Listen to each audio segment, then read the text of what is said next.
हम पढ़ रहे थे वर्ल्ड हिस्ट्री।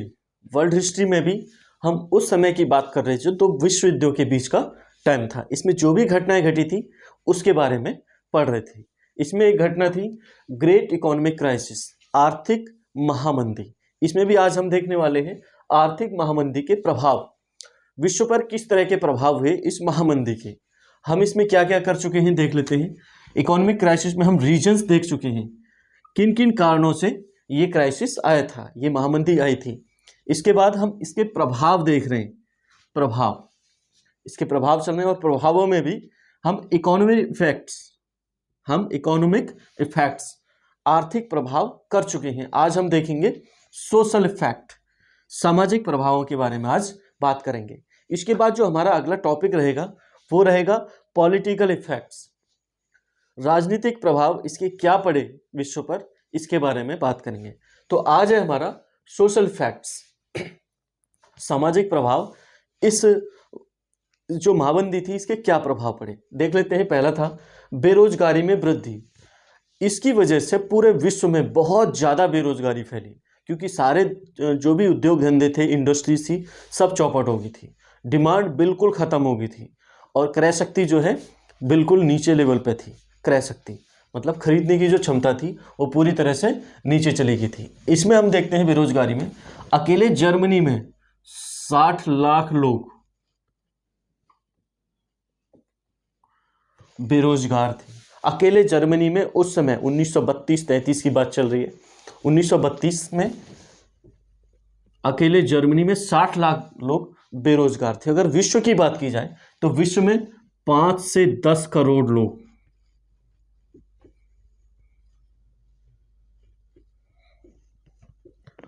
1932 से 34 की बात, विश्व में अगर देखा जाए तो 5 से 10 करोड़ लोग बेरोजगार थे उस समय।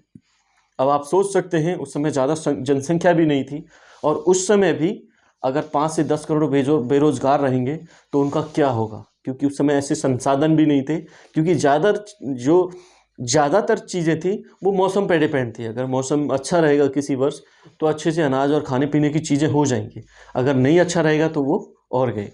तो आप सोच सकते हैं पहले से बेरोजगार है, पहले से उनका खाना पीना नहीं चल पा रहा है और उस ऊपर से मौसम की जो दशाएं उनके ऊपर डिपेंड करती है कि उनको किसी वर्ष खाना मिलेगा कि नहीं मिलेगा। तो ये सभी चीज़ें इसकी प्रभाव की वजह से हुई थी। आर्थिक मंदी का जो प्रभाव था ये इस समय इस तरह से भी पड़ा था। अगला है नैतिक पतन। इससे क्या हुआ कि जब लोगों के पास खाना नहीं होगा, पीने के लिए चीज़ें नहीं होंगी और जो भी खाने पीने के लिए जो भी चीज़ें होती हैं वो नहीं होंगी, तो क्या होगा, लोग लूट मार करेंगे, मतलब चोरी करेंगे, हड़ताल करेंगे। इससे क्या हुआ, लोगों की जो नैतिक लेवल था, जो मॉरल लेवल था, जो भी, वो बहुत ज़्यादा नीचे लेवल पर चला गया। इससे आप सोच भी नहीं सकते उस समय कैसी कैसी घटनाएं होंगी कि लोग एक एक रोटी के लिए तरस रहे थे उस समय। एक एक रोटी के लिए मिल जाए, कहीं से भी मिल जाए, कोई भी काम मिल जाए, काम ही नहीं था, क्योंकि उद्योग धंधे क्या है एकदम बंद पड़े थे, क्योंकि जिन चीज़ों की डिमांड थी वो चीज़ें एकदम कम हो गई थी। इससे नैतिक लेवल पर बहुत असर पड़ा था, नैतिकता का बहुत ज़्यादा पतन हो गया था। अगला है समाजवाद का विकास। जो महामंदी थी प्रथम विश्व युद्ध के बाद, क्या हुआ था, प्रथम विश्व युद्ध के बाद रूस में साम्यवाद आया था 1917 की क्रांति के बाद। उसने अपनी अर्थव्यवस्था को इस तरह से खड़ा किया, लोगों के सहयोग से और लोगों के लिए इस तरह से खड़ा किया कि उस पर सबसे कम असर पड़ा आर्थिक महामंदी का, सबसे ज़्यादा या असर ही नहीं पड़ा, देखा जाए तो असर ही नहीं पड़ा, क्योंकि उसने जो योजनाएं बनाई थी उन्हीं योजनाओं पर वो चल रहा था, क्योंकि पंचवर्षीय योजनाओं का काल स्टार्ट हो गया था 1917 की क्रांति से। तो इस तरह से बहुत बड़े लेवल पर उसने अपना विकास किया। और जो आर्थिक मंदी आई थी वो ज़्यादातर पूंजीवादी देशों में आई थी। यूरोप से स्टार्ट हुआ था, अमेरिका से स्टार्ट हुई थी आर्थिक मंदी और पूरे यूरोप में और पूरे विश्व में फैल गई। लेकिन इसका बहुत ही कम या ना के बराबर जो प्रभाव हुआ था वो रूस पे हुआ था, साम्यवादी रूस पे। तो इससे क्या हुआ, लोगों के दिमाग में एक चीज़ गई, एक मैसेज गया कि हमको रूस की अर्थव्यवस्था को अपनाना चाहिए। पहले पूंजीवाद अपने आप को बोलता था कि हमसे अच्छी अर्थव्यवस्था नहीं है कोई भी, लेकिन इन सभी की चीज़ें, ये इनके जो भी खोखलापन था वो सब निकल गया। मतलब एक तरह से पता चल गया कि ये अर्थव्यवस्थाएं किस तरह से किसी गर्त में जा सकती हैं, नीचे लेवल पर जा सकती हैं। तो समाजवाद को अपनाने के लिए जो भी देश थे उनकी होड़ बढ़ गई कि हमको भी अपने यहाँ समाजवाद चाहिए और लोगों के लिए खुशहाली चाहिए, मतलब जिससे कि हम आगे बढ़ सकें। इससे समाजवाद का काफ़ी विकास हुआ। बहुत सारे देशों ने समाजवाद को अपनाया।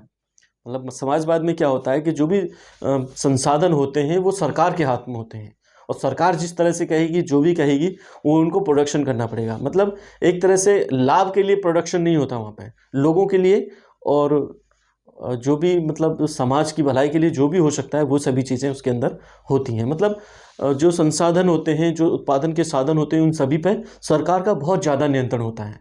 मतलब पर्सनल कमाई की कम ही चांसेस होते हैं कि आप बहुत ज़्यादा अमीर बन जाएं। तो इसमें क्या था, सभी के लिए कलेक्टिवली काम चल रहा था।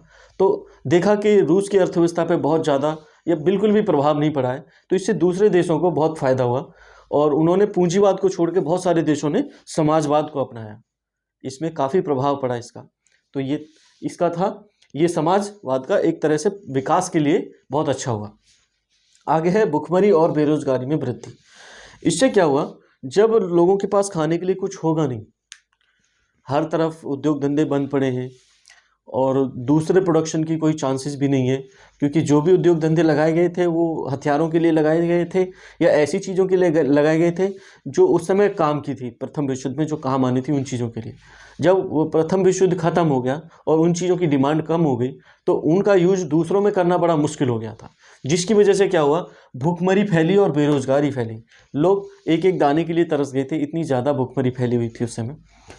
इस समय क्या हुआ कि जैसे ही लोगों ने देखा कि कोई भी अगर रोटी और खाने पीने की बात की जा रही है, अगर कोई उनको आश्वासन दे रहा है कि हाँ हम तुमको पेट भरने के लिए ये सभी चीज़ें देंगे या रोटी कपड़ा मकान जो भी देंगे, लोग उसकी तरफ आकर्षित होते चले जा रहे थे। अब चाहे वो जो भी शासन व्यवस्था थी कैसी भी थी, चाहे पूंजीवादी हो, चाहे अधिनायकवादी हो, चाहे साम्यवादी हो, कैसी भी अर्थव्यवस्था थी, लोग उसकी तरफ आकर्षित हो रहे थे, क्योंकि उस समय उनको अपना पेट भरना था, क्योंकि आर्थिक मंदी ने बहुत ज़्यादा उनको परेशान कर दिया था, बहुत ज़्यादा भुखमरी के कगार पे लाकर खड़ा कर दिया था। तो ये सभी चीज़ें हुई थी प्रथम विश्व युद्ध की वजह से। इन्हीं का मतलब जो लालच था इन्हीं को ले डूबा। तो ये था हमारा ग्रेट इकोनॉमिक क्राइसिस के प्रभाव। अब हम मिलते हैं अगली वीडियो में, जो कि पॉलिटिकल इफेक्ट्स, इसके राजनीतिक कारण क्या पड़े प्रभाव, राजनीतिक जो प्रभाव थे वो क्या पड़े विश्व पर, इसके बारे में हम बात करेंगे। आज के लिए इतना ही, मिलते हैं अगले वीडियो।